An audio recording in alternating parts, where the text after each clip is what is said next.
like to watch things afterwards, it's okay. But good And evening. you could be Good, listening. You could be listening on the podcast. exactly. And it's better for everybody that everybody listens, let's be honest, isn't it, Aaron? Yeah. For certain visuals, I suppose. But yes, good evening, good morning, good afternoon, good night to everybody listening, watching. Yeah, we have been absent, I think, since before Christmas. So, Happy New Yeah. Year. Merry Christmas and a Happy New Year to everybody watching. And I've been listening to you as well, Aaron. Talk with Jerry regularly. Of course, like you said, it's usually the match reaction. It's no longer today. Well, it is. Obviously, there will be one coming on Monday or Tuesday. Yeah. Good Tuesday. evening to Jerry and good morning, good afternoon to Jerry. Good evening to Michael as well. Yeah, it's well, there's so much to digest within the next hour, isn't there, George? And we've obviously got the features and things back for this week. But let's get straight into it, George, because I haven't really spoken to you since Christmas, and obviously, things were picking up before in December, weren't they? We're now in the situation now where Leeds have been in remarkable form. Obviously, we don't really want to mention the Newcastle game, but George, you were very much Daniel Farke out. 2 months ago? Are you very much Daniel Farke in now? Because that's what people want to hear. I'm very much Daniel Farke couldn't keep his job for the moment. Absolutely. Look, obviously I have been pro Daniel Farke. I think a lot of people were. And absolutely good reason for it as we had headed into December. Yeah. It didn't look like it was picking up at all. But, thankfully we've picked up some really, really good results over the Christmas period.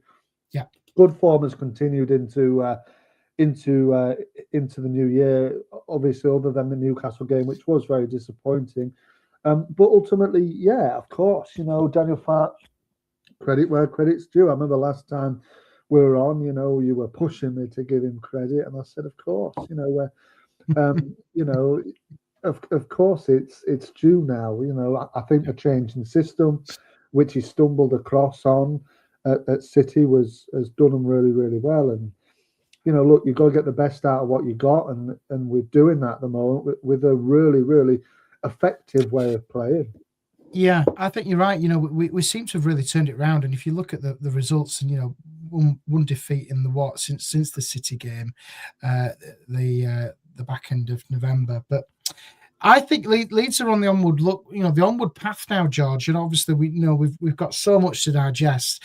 Let's get straight into it. Transfers, then, George, because and I know you're the man with the sauce. You've got more sauces than Heinz.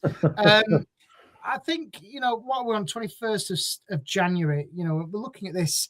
Bernarte's come in, which we know about. I think we signed a kid as well, haven't we? We signed somebody who's going into the youth system. The Nigerian lad, the young Nigerian lad. I really get too excited about this one, but you're the man with the sauces, George. Are we signing anybody else? Because I think we still need one or two more players, in my opinion. Oh, they are signing somebody before the deadline. They'll get somebody in, Aaron, before the deadline happens. And yeah, I did have a haircut, nearly bald, but not quite, mate. No, not quite. But it's the old short back size. The Jack Harrison look, which is obviously we don't need to look at. We don't need to look out for him anymore. Of course, he's enjoying himself in Florence. Lovely part of the world, by the way. Wonderful place. Part of the world. I've never been, but... And an amazing football club as well. And I just hope they pay the €6 million come June. Because I must admit, Aaron, I love the colour they play in. I'm a big fan of them. I'm a big fan of Florence, big fan of Italian football. It's the best place for him. Yes. They're signing the next Ballon d'Or. This guy will be in the England squad come June. Yes, I hope so. Florentine fans. Absolutely.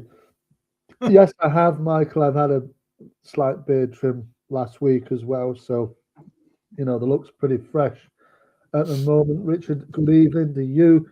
Thank you for coming across to my channel. I need to be more active, of course, on the Bearded Peacock. I will be hopefully putting something out before the Everton game, and keep your eyes peeled that one. But thank you for bearing with me as well. But yeah, look, yeah, I think they'll get a striker in. I mean, is it Michael set up here? About the AZ lad, um, Parrot. Troy Parrott. Mm. Troy, would a Parrott really be the answer? I don't know. If you listen to the match reaction, Jerry absolutely adores Troy Parrott. He's done wonders for his country as the player. He really has. I don't know. I'd quite like him. I like the Irish connection with Leeds. I really do. And historically, Leeds have always had that. And you just never know. It could work for him. I think the key thing with that one is I think if that's going to happen, it'll be in the summer. I think you're going to take a lot of money to get him away from there, especially in January. Yeah, I think that's one to probably watch in the summer, in my opinion. But you never know. You just don't know with transfers, do you? no, I mean they're looking at a striker, Aaron. Out they were wanting to do a striker, whether it's on loan, whether it's. I assume they're looking at a big money deal, aren't they? Potentially for Strand Larson, who's not done a great deal, has he? Really, let's be honest. This season had a great season last time out, but at the moment, I think it's 40 million plus. There's also the American lad being spoken about, isn't there, today that I saw coming from the Championship, Aaron. So you might be a big fan of this one. I don't know. The American striker from Derby County played against us a couple of weeks ago, of course. Patrick Ajimanj. Okay. Ajiman. Right. Big lad, scored a few goals in the Championship already this season, came from America in the summer. Apparently, ourselves and Crystal Palace looking out for him as well. So that's maybe one to keep an eye on as well. So, yeah, I'm glad you mentioned him. 24 games, 7 goals, 3 assists. I had him actually written down on my list here. Oh, well, there you go, mate. There you go. Do I think he's a solution? No. I think there's better quality out there, if I'm being honest. I don't think that's one. And I know you said Palace are in for him, but the problem is when you look at the Championship, you've got to be so consistent in that league. And if you're really consistent, you'll get picked up by one of the big boys. The big one, which I look about with Palace, with Eze, obviously now he's moved on from there. But he was so consistent in that league. And I think if you are going to dip into the Championship, you've got to be looking for consistency rather than, individual performances. And I don't think he's the answer for me at the pick of the Championship. No, I don't think this is a very serious situation. Maybe they've had a look at him. They look at all sorts of players, Aaron, don't they? They're always looking, they're always scouting. So, whether there's a serious bid going through, I don't think though. I think Strand Larson's the one that they're very keen on, aren't they? And I know there's one or two others. There's one or two others coming from Europe. Boy Power is one that some of them have spoke about. There's a couple more, one or two more. Like I said, I personally would look towards Brazil. He has to get it in. Some of the quality that's coming through there. You look at Bournemouth. They're signing Ryan from Vasco. He's an incredible talent. Really, really impressive. Very impressive performances last season. I don't know if you can hear me, but I can hear you. Yeah. Oh, it's probably for the best that you cannot see me. I don't know what's happened here, but as long as it's just flashed off and the we can hear you loud and clear. As long as you can hear us, that's absolutely fine. But yeah, so I feel like there's a lot of talk obviously going on. There's a few from Europe being mentioned. But like I said, Ryan from Brazil, from Vasco, incredibly talented player, scored a lot of goals last season for Vasco. So Bournemouth look like they might be on one with him. So yeah, we'll wait and see. Like TLG, Aka WYRG says, Perry won't leave this month, of course. Only Darlow doesn't mess up. Darlow, for me, I mean, there's a debate going on between the fans of who's the best goalkeeper we need, and I don't know what your thoughts are on it. Really, I think the thing is, I think for me, Perry, George, for me, he's inconsistent at this level. But we've got to remember, this lad was brought in for what, 15, what would it be, 18 million quid, 15, 18 million quid, or whatever it was. I actually don't know. Around that figure. Somebody will get in the comments and tell us how much we paid for him. But he's so inconsistent, George. He doesn't command his area. You know, you look at the goals which were conceded against Newcastle. The man was in the bloody net. He was in the net half the time. He wasn't actually on his line. I just find it really frustrating, and his distribution as well is just every time. I've seen it time and time again over the festive period and watching them. He kicks the ball, it's either going out to the left or right. It just is, this distribution of his is poor. 15 million quid.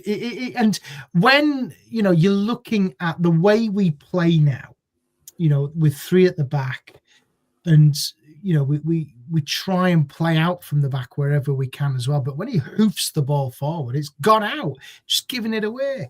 I don't think it's the end of him, if I'm being honest, because I do think he's made some crucial saves for Leeds so far this season.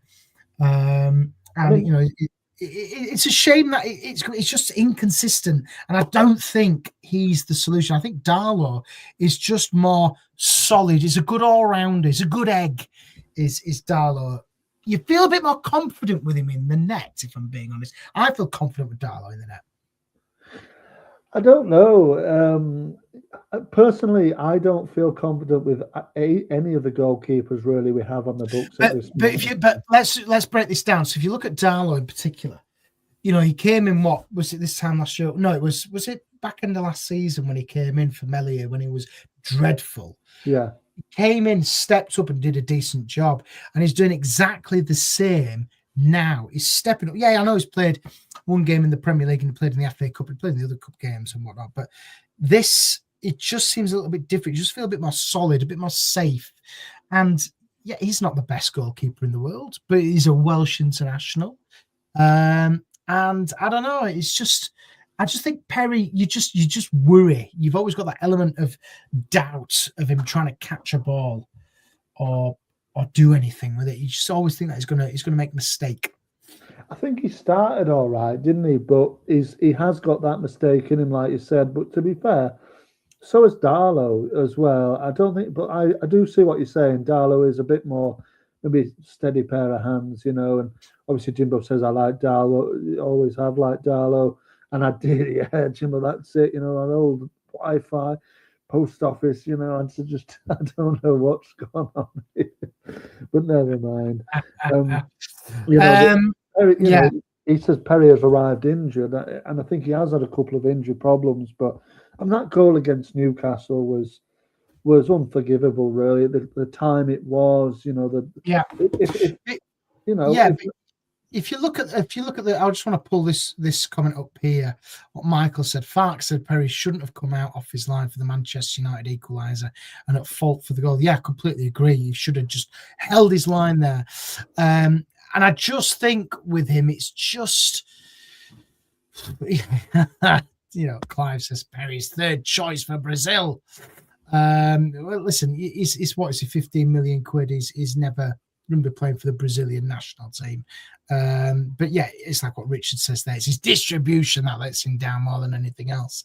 And I think the way we play is so crucial now. In the modern day game, keepers now, these sweeper keeper roles, they're so important to do that. I just don't understand why Barker doesn't just stay right, kick the ball, and just try and pass out. That's what I used to do in training. Well, I think they want to play long ball, don't they, Aaron? They want to play long ball.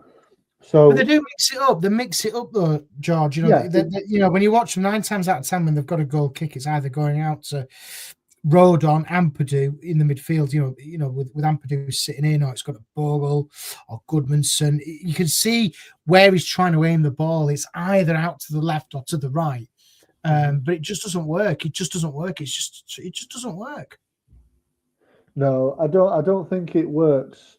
And so effectively. I think it's They've got to play. I liked it when they played out from the back. The goalkeeper would roll it to one of the centre backs and build something. But I know we're trying a different approach. It's long ball, and I don't mind it. And I think Perry has got a bit of a. I don't know what it is with sometimes with the fan base. Got to give him a little bit of time here. He's come from France. He was slightly injured when he came in. And you say not going to play for Brazil, and he has played for Brazil before. He has been in the squad for the Brazilian national side. Let's just clear this now. This guy's not going to play for Brazil at the World Cup. No, but he has played in the past. I mean, they'll have three goalkeepers. Yeah. They'll have Edison Alisson, and they'll probably have Bento Krepski, who plays in Saudi Arabia, who West Ham were linked with earlier on in the window. So Perry's not going to get in. It doesn't mean that he doesn't have to be our number one. And I think people just need to say, hey, okay, he's made a couple of errors. He made that error at Newcastle, but Darlow is also prone to some errors, and individual errors happen in times. That was absolutely devastating with that Newcastle game because we'd done so well. We'd got ourselves in a position to win the game, and then suddenly 10 minutes injury time, he scores in the 12th.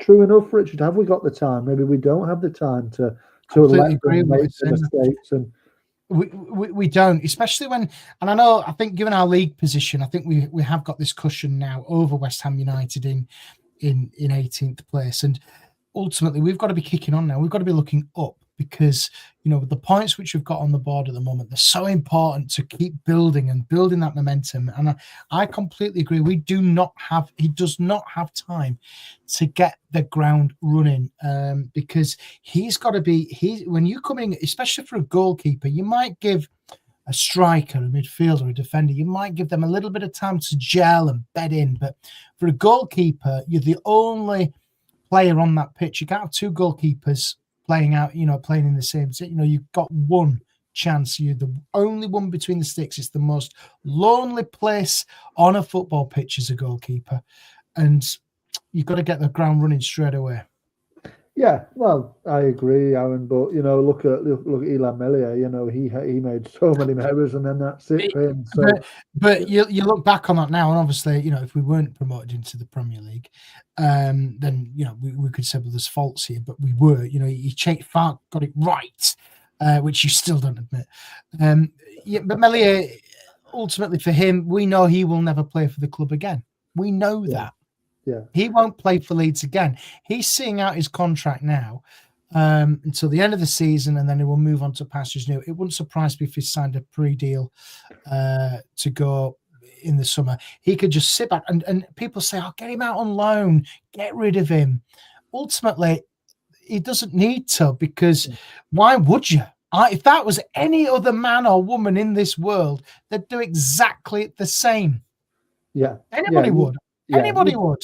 Yeah, he's a non-start. He's finished at Leeds now, is Elan, and did well for us initially. Obviously, it went bad downhill. But the difference it says here with Elan to Lucas is Elan joined as a kid. Lucas joined in his mid-20s with high-level experience, of course. And these goalkeepers are high-profile, do make high-profile errors, and I think we'll see him again at the game after Everton. I feel like we'll probably see him again. Arsenal, is it possibly? So I think we'll see him again. And Darlow, he's a steady pair of hands, really, but he is also not the greatest either. But I think I think come in the summer then, George, because I don't think Leeds will sign a keeper this. No, they definitely won't. They don't need to sign one ultimately. Do you think come the summer, if Leeds do stay in the Premier League, they will go in for another goalkeeper? Absolutely, yeah, definitely, yeah. And I think, to be honest, I think it might be Mr. Carl Darlow, which is the one to go. I think Perry has the shirt, as in number one. I believe he's the number one. He has the bad game here and there. I know why Fark did it. Fark does seem very good at this, Aaron, sort of managing particularly goalkeepers, because the goalkeepers seem to make high-profile errors all the time. Obviously, did it with Elan at the end of last season. He's done it with Perry once or twice already this season, and but ultimately Perry is the number one. I feel like they've spent that money on him. He'll be the number one come Arsenal. And I think you've got to strengthen on the pool that you have, and I reckon Perry ultimately put them side by side. I know Adalo is an international goalkeeper, but I feel like Perry has the edge on him for sure. Okay. I mean, what about Alex Cairns? Yeah, I don't even know if he's registered. Is he? He's just like He a is mascot. in the Scottish. He's just a mascot. I don't know what he's Mate. doing. It's just you just think, what is he doing there? He's not doing anything. I've no I idea. think he's to fill the homegrown quarter thing, isn't it? Yeah. Probably. But yeah, listen, it's an interesting debate, isn't it? We could debate Darlow and Perry and all night long, and we'd probably, you'd never get anywhere with it, because I think for me, Darlow is just given, like, you said, Farkas taking him out of the spotlight. See what happens. You're probably right. He probably will come back in after the Everton game. I don't know. But if Darlow continues doing what he's doing, if he's kept a clean sheet at the weekend, by the way, if he keeps doing that, why replace him? Well, that's exactly right as well, isn't it? And he got a clean sheet. If he gets another clean sheet on Monday night against Everton, well, he keeps his place, doesn't it? It's as simple as that. I think he keeps his place until we lose, basically, and then I think Perry will be back in. So and I think that's fair. He got a clean sheet. We won the game. But, you can't say anything else. And it's and I think up until we lose a match, I think Darlow has the shirt. Otherwise, I think as soon as the opportunity becomes clear that Perry can come back in, Perry will come back in, because they're not going to spend all that money on him and let him sit on the bench. He was brought in as the number one. Darlow is the number two, and Illan Meslier is in Timbuktu, because he doesn't aim to be anywhere near Leeds United now. But but there you go. But Leeds, we're doing some business now before the end of the window. It's at the other end of the pitch. We know that is the key. And if a centre back, if they want to, I did wonder if the young lad that we brought in, the Nigerian lad, I wondered, are they going to spruce him up into the first team picture? I'm not sure, but I'd have said that there was what's his name, the lad from Union Berlin, who's been spoken about. There's another lad playing at Fenerbahce, the Dutch fella that people are now speaking of a little bit as well. So there's one or two rumblings going on. We know that the 49ers keep the cards close to the chest, and everybody says, "Oh, it's a bit quiet. It's gone a bit quiet." Well, you know what that means often is things are worked on, and we'll come out with something completely out of the blue, out of the new. It might not even be Strand Larsen. I know it was Ornstein, wasn't it, that broke that, which is obviously as legit as you can get. So it is obvious that we're after him, but so are so many other teams in the Premier League. Dokai, is still up in the air. They're putting together a shortlist for the summer, but they need to strengthen, because if we don't strengthen and it gets to the 1st of February, whenever it closes, we're going to really rue it, because up top it's looking quite light still, isn't it? Although I do really like Lucas Nemecha, Aaron, who's very, very effective in the way that we're playing.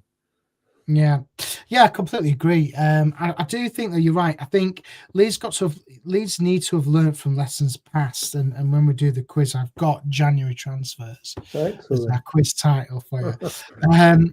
But I do think, you look at what Leeds do, and historically, Leeds don't strengthen in January. You look past, I was looking back today at some of the numbers and some of the players which have brought in, and I know we bought Ruter in, but when we were relegated, he didn't really have that impact which we were expecting him to see. I think you're right. We do need another striker in, because you look at Dominic Calvert-Lewin, obviously has been in great form, December Player of the Month, etc. But we still need a little bit more quality in that in that attacking end of the pitch, because you look at the stats, you know, you can go back through all the games we've played so far, been dominant and just not got over the line. And we need to sort that, don't we, George? That's the most important thing I feel for us to do this January. Yeah, I mean it's 100%. If we come away without a striker, we're going to look a little bit light. Mm. You know, Richard's asking if Perot will have to go if Larson comes in. I don't think so. Mm. I think they will maybe look at maybe putting another one out and here and there. But I think it's more the summer where they're Yeah. going to trim the squad up and make sure it's kind of streamlined and looking a bit more quality than it is. You know, I think the likes of, unfortunately, I must say, like Willie Nonto, sadly, I think Willie will probably be moved on in the summer at the moment. No, no. Do you know what, George? I think Willie Nonto is so underused in this squad. I He really really is. do. Yeah, he He really is. really is. And every time I've seen him come off from that subs bench, he's made an impact. Yeah, he You has. know, I really rate him compared to the likes of Okafor. I really think Nonto just gives you something that little bit different. It gives you that press, it gives you that physicality, that work rate is there, and he's in your face. He's everywhere in and around that in that penalty area. He He's, is there he's brilliant. everywhere, every time. He's, And I really do feel Farker. I know he's got an impact position off the bench, but I do think he's we should be utilising him a bit more. I think I really don't rate Okafor, and I'm not ranting about Okafor, but I think when I compare Okafor and Willie Nonto, I think Willie Nonto for me is streets ahead of him. I really do. Yeah, I mean, I must admit, I do like Nonto because he does give energy. He gives a Yeah, bit of aggression.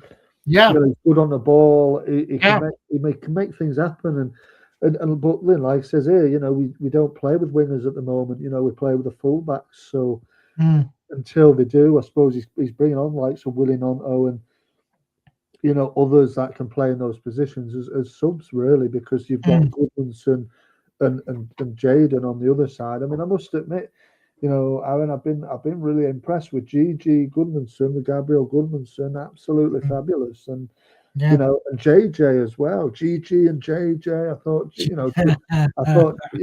thought Justin has been pretty good when he's had his opportunity as well. So, Stepped up. you know, He's stepped up, and I completely agree. I think he's been a lot stronger since he's coming as well. And again, defensively mind.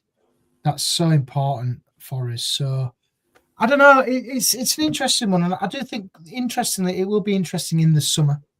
With what happens with this squad, but I think we don't really know that until Premier League survival is guaranteed. yeah, I think if we do survive in the Premier League, it's still an if because Mhm. we're 8 points clear. We're all high hopes and everything. We're doing all right, but you know, there's still 16 games to go.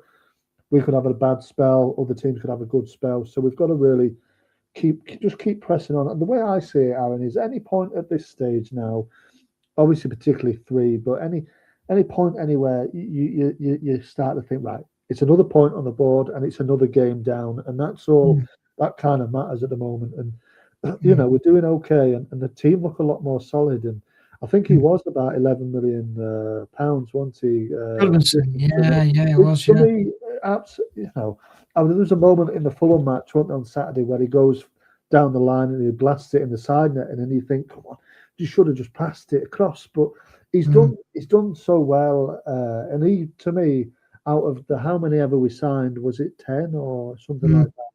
I think he's got to be the standout one where you'd say actually he's pretty solid, pretty much every single game, very consistent, and Listen, this is it for me. I know Dominic Calvert-Lewin will probably get this, but for my mid-season player of the year, it's got to be Gabby Goodmanson. yeah, it has to be. I think DCL Dom is the obvious one because he's done Yeah. well in December. He's hit form, Mm, and he does add a lot when you play him in the correct. This is what I always think. These old school sort of Premier League strikers, they need the old school way of playing, and he mm, clearly, bears fruit from just two up front. Standard kind of old mm, school way of playing because he needs a partner there. mm, But Goodmanson for me, Aaron, has been absolutely. It's just been great. He's mm, he's mm. really, really consistently good. Yeah. Not injured, consistently good, because you see like the likes of Okafor, Perry having odd injuries here and there. Stack has been pretty okay as well, I would have said, and he's got better and better and better as it's gone on. Somebody asked him further up, what they think of FB, which I presume is Facundo Buonanotte or Buonotto or whatever the heck his name is. I don't even know. I think it's that for me is an impressive signing, that Josh, because I know we linked with him in the summer. But where does he fit into the team, Aaron? This is where he fits in. He needs to fit in that kind of that 10, just sitting behind Calvert-Lewin and Nemecha, just sitting just behind them. I think he would just give you that little bit more of an edge and that creativity, because he can ping it around, find space. He's got an eye for goal, and obviously played really well for Leicester. Who'd you drop out of that team, though? Realistically, out those three. I know Aronson is pretty much undroppable at the moment. Yeah. That would be my go-to kind of player to look at, but you can't, because he's in the form of his life. Is Brendan Aronson? Yeah. That would be the one which I would have gone for. But looking at if you look at the last team, you've got Gruev. I think will probably be the one who you. But again, he's played well. It's hard. Probably Gruev, because you can't drop out with him. Yeah, but you'd bring Stat back in, wouldn't you, for Gruev? So where does the lad fit with? Or maybe Okafor, maybe, I don't know. Because you can't really drop Ampadu, can you? No. So then you've got for me, Okafor you've got to drop for Nemecha. I think Nemecha plays instead of Okafor. I'd play him to partner Calvert-Lewin. So then on the right side, but then you've got Jaden as well, who. So for me,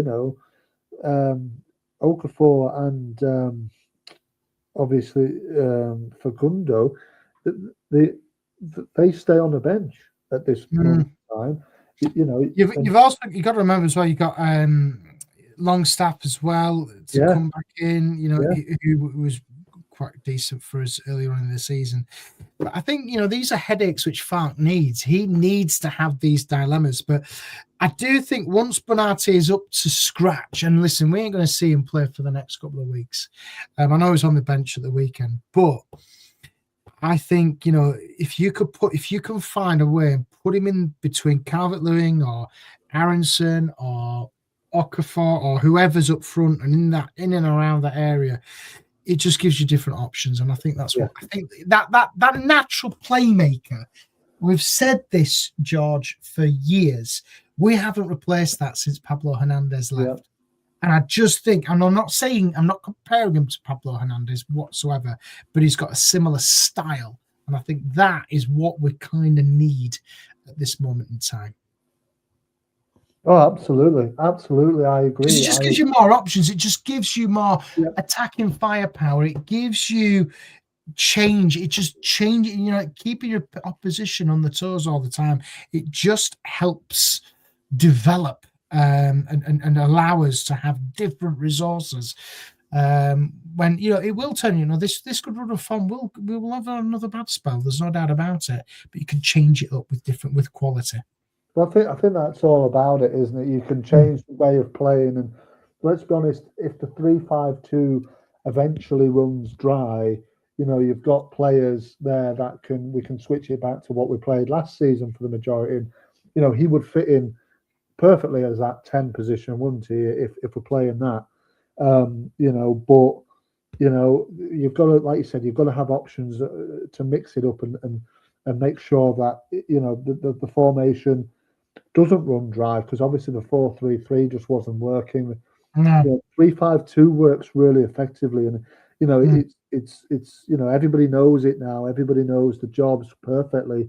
It's a good headache for Falk to have, like you said, mate.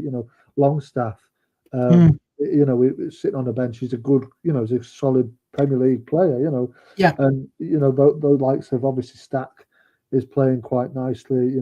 Gruever stepped up okay. I think he's done all right, but obviously clearly not the first choice. And there's options there when you look about which way you're going to cook the team. So, yeah, it's really really good, and I feel like we'll see another one or maybe even two appear in the team before the end of this window. I hope so. I really do. So there we go. That is you kind of round it. So what do people think in the comments? What do you think Leeds need to do? So come on, all of you who are watching live on YouTube, get in the comments. Tell us what Leeds need to sign. You've heard it from me and George. We want to hear it from you. And while people are getting their comments in, George, it is time for this. Tanaka time, George. What's your Tanaka time this week? Tanaka time, Aaron, and Tanaka time. I'm not really sure. Wow. To be quite fair, but I'll go with Tanaka himself. Again, you've already had Tanaka for Tanaka time. Oh, is it? Oh well, I don't know what happened. What happened? You tell me, Aaron. What happened this time in the time of? Was there any tidbits we missed?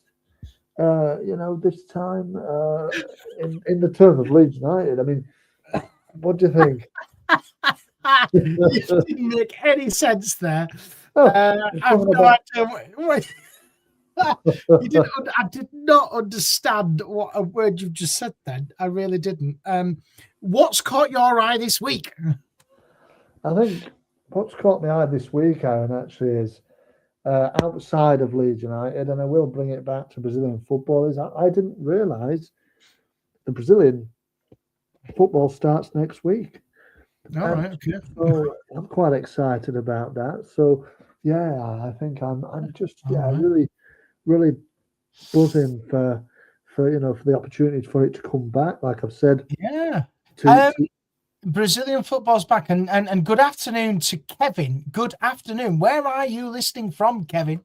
We'd love to know, because it's evening here in the UK, but I'm just genuinely intrigued. But Brazilian football is back. Have you got your podcast ready for it as well? Yes, yes. So we'll be back on the. So I'll use Tanaka time to plug my own thing. Yes. So I'll be back probably tomorrow, doing a little bit of a preview for the new season. So we're excited about that, Aaron, I must admit. Looking forward to it. I think it's brought forward because of the World Cup. So I think that's why. I think the World Cup is obviously happening in July. The season is still on.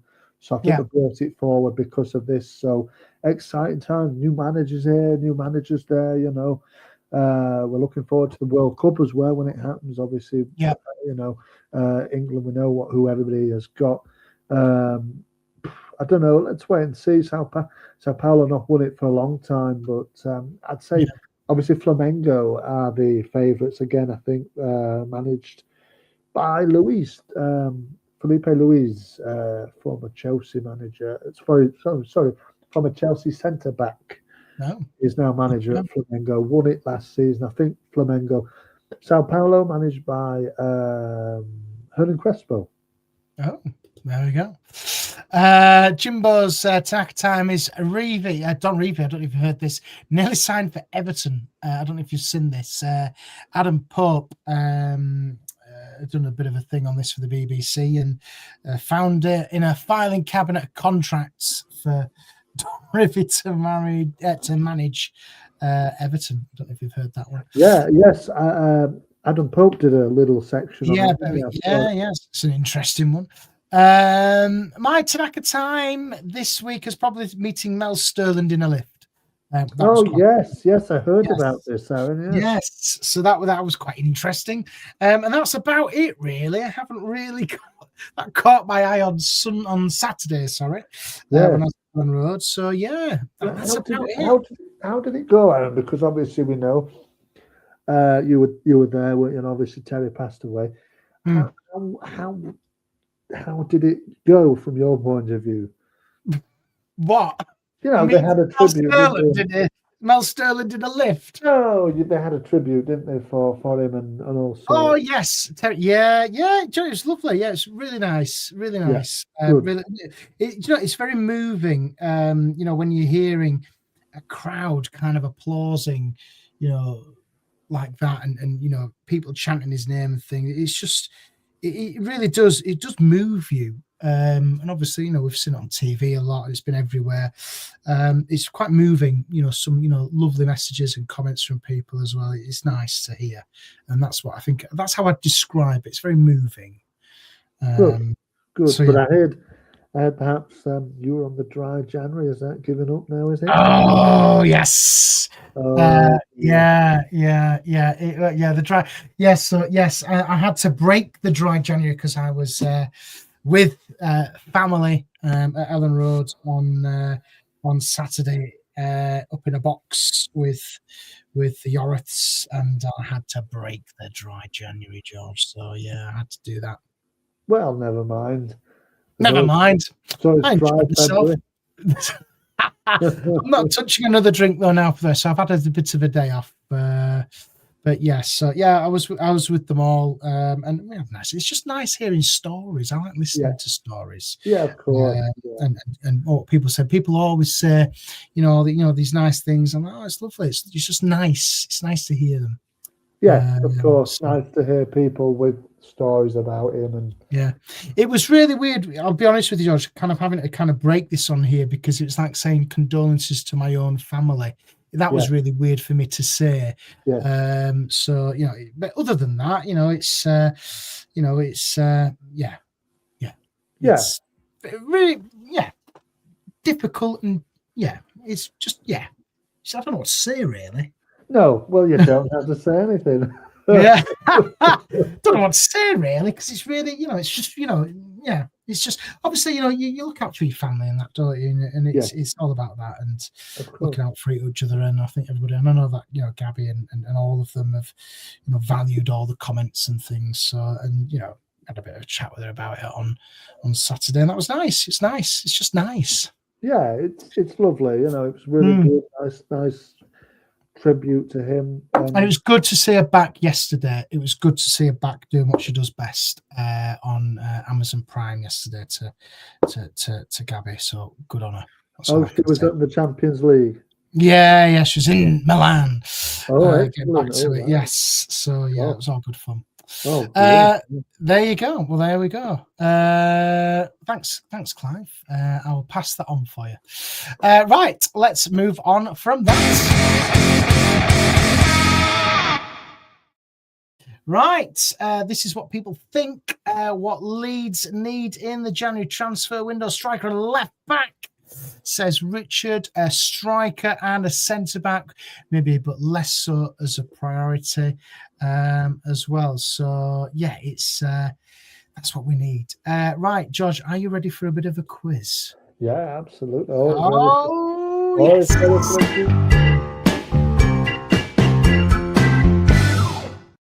There you go. Let's have a look at a quiz then, Georgie boy. So I've done you a quiz all about Leeds United and the January transfer window. It's not the best, but it's the best what ChatGPT can give me. So are you ready? Have you covered up your comments? Now, I can't see if you're cheating here. I don't need to cheat, Aaron, but yes. Right. Okay. Let me just check if my buzzers are working. There we go. That little one, we need to sort that one out. If you get it wrong. There we go. Can you hear them loud and clear? Yes. Good. Right. Have you covered up the comments section? Uh-huh. Okay. Right. Let's get straight into it then. George, which goalkeeper joined Leeds United on loan in January 2007 and helped the club during the League One campaign? Oh gosh. God, right. Speaking of goalkeepers, he was actually quite decent goalkeepers, but he looked about 50. It's 2007. Yeah. Dennis Wise era. Come on, you can get this. Big lanky dude. I think, did I see him somewhere? Is he? I think now he's a coach somewhere. I'm sure he's at West Ham. Oh, it's Casper Ankergren. Yeah. Well done. You got that Yeah, right. that's it. Casper Ankergren. Great What a player, you know. great player. Great League One Casper. Yeah, really good. Yeah, really good. Played a lot of games for us in the end, didn't he? Yeah, he Really did over played 100 at and odd, Old wasn't it? Trafford, didn't he, with that Yeah. famous win? Yeah. Right, okay, question number 2. Which midfielder signed for Leeds in January 2008 and went on to make over 100 appearances for Leeds? Oh, 2008. Yeah, 2008. So we'd still be in League One. Yeah. It's got to be Johnson, is it? Bradley Johnson? Bradley Johnson. God, you're on form. I'm sure you're cheating. Well done. Question 3. Which Leeds United signing in January 2019 joined on a free transfer from Real Madrid and subsequently became first choice keeper under Marcelo Bielsa? It was Kiko Casilla. It was. Question 4. Which forward joined Leeds in January 2020 from Manchester City, later playing in their Premier League campaign for Leeds? He signed from Man City. Who was it? In January. In January of when? 2020. And then He was on loan. And then he played for us in the Premier League. He did play for us once, I think. It was Pervada. Twice. Jeez, you're on fire. Right, for 5 out of 5, George. First one back from the new year. Which French forward became Leeds United's most expensive January signing of the Premier League era when he joined in January 2023? Who again? Jorginho Rutter. Oh my God, you've got a full house. Yeah, there you go. Whoa, you get 2. Wow. Oh, wow. Wow, 5 out of 5, first time ever. Right, let's have a look. Oh, God, Pervada, yes, Jimbo, you were right. Kiko, a lot of right answers there. Clive and Jimbo all in there as well. So well done. And let us know how you got on in the quiz this week.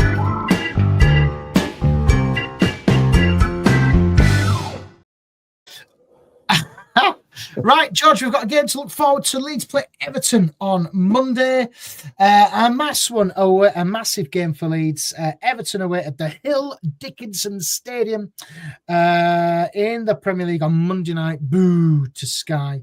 And Sky, congratulations for moving our games again. But we won't complain about it because you're giving us lots and lots of money. Right, George, let's get straight into it. Everton away. Big game for Leeds. An opportunity to play last at the weekend, which I think is an interesting one because obviously we'll see how West Ham and Forest get on. How do you see this one going? I got nowhere. Yeah, I think it'd be good, like you said, to see what the other two do or the others do, how many of them they are, so that we know, like, all right, a draw might be all right, 3 points would be fantastic. But ultimately, like, I don't know, Everton, it's a big game, this, really, because Everton haven't done well at home. They've been quite poor. They've struggled at the new stadium. Obviously, it's our first ever trip to this stadium, and that'll be interesting. For me, the stadium looks just another new stadium full of all sorts of gadgets, but it's not, doesn't look fabulous in terms of it's not Ellen Road, is it? It's not these old school stadiums, is it? And I think obviously Spurs have struggled to really make their one any kind of fortress, and they've struggled at home. They've got, obviously it's been made big news about Jack Grealish being injured, so he won't play. So that's a big blow for them. They have struggled a bit at home, although they did come off the back of a good result against Villa away, didn't they, last weekend? So yeah, it'll be a tricky game, this, but I think Leeds can go down and win. I think we can go and win, and I think we can. Yeah, I think if we're chomping at the bit, really, we've got, they look really steady. The Leeds, they're confident. They've got to the point where I think they're probably confident up against anybody in the Premier League, really, to say, hey, come at, particularly at Ellen Road, but away we know that we've only still won one game away from home all season. So that does really need to change. But I think that, yeah, I think that we can get a win here, or at least get a positive result in terms of something on the board. But I think it will be a win on Monday. Yeah, Yeah, 1 win and 3 draws, which is said for Leeds on the road this season. This is going to be a tough one, George, because I think Everton are a well-established Premier League side. I'm just looking at the table here now. Everton are currently 10th in the league, 32 points from 22. Leeds 16th on 25 points.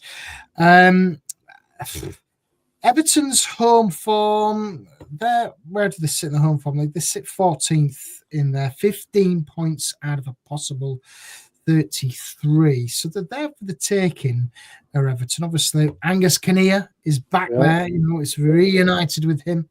I don't know. Listen, every game away from home, you take a point straight away, and I'd take a point all day long against these because I think that would be a valuable point for Leeds in their quest for safety. But looking at the table, George, you look at if Leeds do go and win there, that'll put them on 28 points. The reason why I think this game's massive for Leeds, because you look at Bournemouth, you look at Spurs, you look at Palace, Forest, who are below us. I'm not going to say Brighton because I think they're fine and way. If Leeds go and win, you're dragging Palace, Spurs, and Bournemouth right into this relegation scrap. Yeah, I mean the more the merrier pulled into the mire, but I think that Palace, by the way, look like they're in self-destruct mode because obviously you look at Spurs with Thomas Frank and the difficulties he's having. Bournemouth struggling as well with Areola. They can't find form. You look at Forest who've struggled in the league. They've obviously got Europe. West Ham, I know they got a massive 3 points at the weekend, but listen, 17th is the goal for Leeds this season. And I do think if we can go and win there and drag some other teams in, it's a massive, massive game. It really is. Yeah, no, it absolutely is, Aaron. And let's not take away. A point is also a great result because if you get a point, it's 26. You're 2 away from Palace, who are in 13th. I think anything, and like I said, any point, whether it's 3 or 1, is good now because you've got that gap towards 18th. And it's another game gone because West Ham, all right, they won, they beat Spurs on Saturday, but they're not going to win that many, I don't feel. And the more they're running out of time is what I'm saying. So, but you look at what West Ham have got, George. They've got Sunderland, then they've got Chelsea away, they've got Burnley away. This is the February games. Then they've got Manchester United at home, and Manchester have been so hit and miss this season. Then they've got Bournemouth at the back end of February and Liverpool.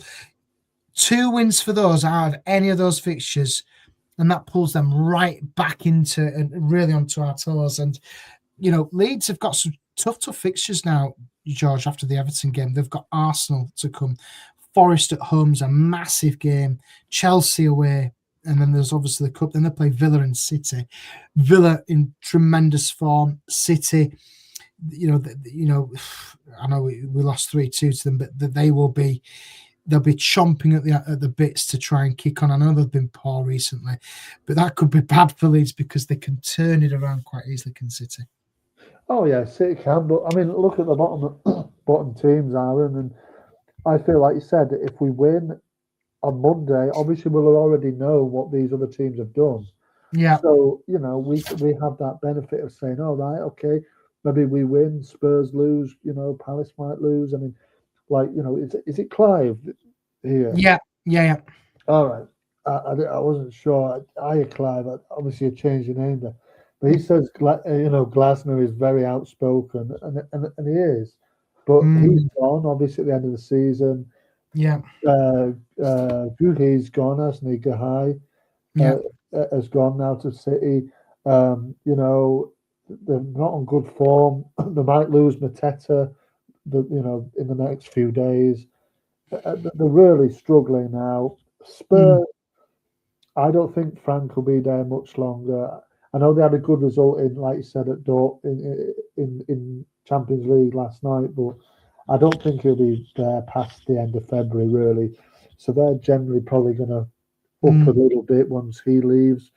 I wouldn't bet past, Thomas Frank going to Crystal Palace No, it's not a bad show. Next season, possibly. But yeah, yeah, I'm surprised you're not saying Daniel Fark to Crystal Palace. I'm surprised you're not saying that. I'll just give you the rundown of the games in the Premier League this weekend. West Ham will play Sunderland. That should really kick off. That's a massive game for West Ham. Burnley are at home to Spurs. Fulham, Brighton, City have got Wolves. Bournemouth have got Liverpool.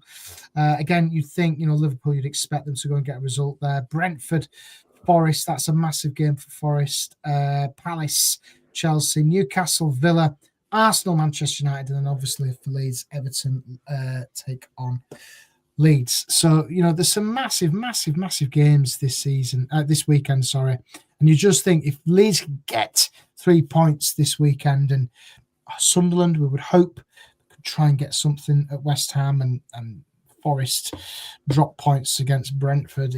All is well. All we've got to do is better West Ham's results, match or better them. That's all we need to do. Well, that's it. We're 8 points ahead, aren't we? So, yeah, 8 points, 16 games to go. Like I said, every point now is. And I know we're looking here as well, like Richard's saying, we could drag Spurs into it, but as much as I'd love, Spurs to be dragged into it, I can't see it, if I'm being honest, because look at the goal difference is 2 plus 2. The goal difference alone will keep them up. Yeah, I think Spurs are lucky again that a few teams are a little bit not as good as them. They've got players that can just win your games off of that, but they haven't performed well. They didn't perform well last season, and I know that Frank will probably be gone before the end of the season. Yeah, but I think Richard would probably if we win on Saturday and a couple of results go for us, I think I've got the tendency probably to look up the table than down the table, particularly if Forest lose and we win. I think you've got to start, and obviously if West Ham lose, then it's 11-point gap. I think you've got to say at that point we've got to look a bit further up the table now and stop kind of being looking back. So go on then, give us your prediction then. If you want to give us your predictions in the comments, get them in quickly. Go on then, George, what's your prediction then for this one then? Monday night, under the lights at the Hill Dickinson Stadium. Yeah, I'm going to go with 2-0 Leeds, 2-0. Wow, 2-0 Leeds. That's a big one. Okay, I will go for. Wow, look, Mighty Leeds saying 2-0. Clive says 2-1 to Leeds. I'm going to go 0-0. Yeah. Boring 0-0. Richard says Everton 1, Leeds 2. Yeah, see, I mean, 0-0 would be fine as well, Aaron, wouldn't it? Particularly if West Ham lose, it's 9 points. Yeah. We're clear of them, and that's 3 games they've got to win without us winning. Yeah. And at the moment, like I said, really impressed with how he's kind of, how solid Leeds are at this stage, and how we're not leaking goals so much anymore. We're steady, and we always think that maybe we're going to get chances to score goals. It's just whether we can put them away, which wasn't the case at the start of the season at all. So, yeah. Good stuff. George, we will be back next week. Thank you to everybody who has listened live on YouTube this evening. You can listen again if you wish on the pods.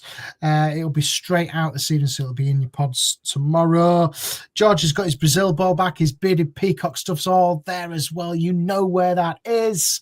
The Bambino is good. Thank you. 202. No sleep in this house.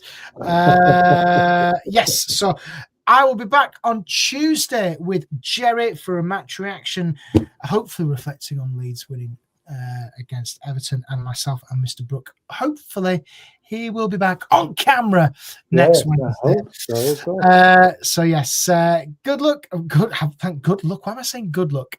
Thanks for watching. Good luck to the lads on Monday, I suppose. Right. Cheers, guys. Thanks for watching, and we'll see you on the next one. See you on the next one. Say bye, George. See you later.